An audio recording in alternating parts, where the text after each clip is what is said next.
As you're thinking through your entire church and all of your different ministries, you might be wondering about some of them, whether they'll want to participate in the story or not. I'd like to tell you the story of Oak Hills Church and how they approached this issue. They decided to have a couple of different vision meetings where they invited all of their ministry leaders to come in, and where Randy Frazee would cast the vision and help explain to them what the story was all about and what he thought it was going to be able to do for their church. At the end of those meetings, they had kind of a hand-stacking moment where they asked the different leaders if they wanted to take their group through the story themselves. It was purely voluntary. These leaders had the option of joining in with the rest of the church or not. There was no coercion. There was no saying, you have to do this. This is mandatory. All of us are doing it. You have to too. It was all a personal decision of the leader whether or not they thought it was appropriate for their group.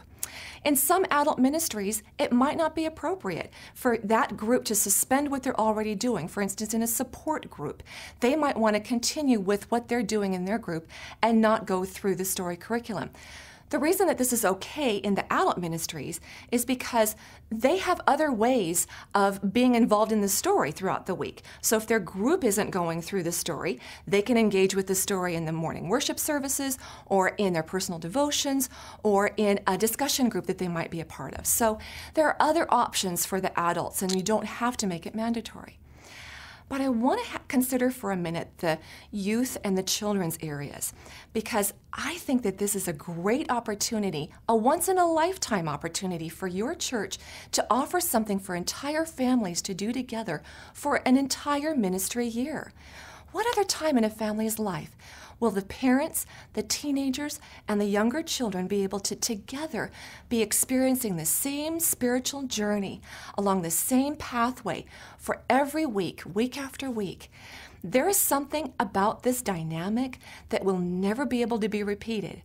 And I think that you would really miss out if you don't offer this opportunity in all of the children's and youth departments in your church. So that would be the one area where if they are not quite ready to do this yet, you might want to consider waiting until your entire church, all the age-related ministries, can go through the story together.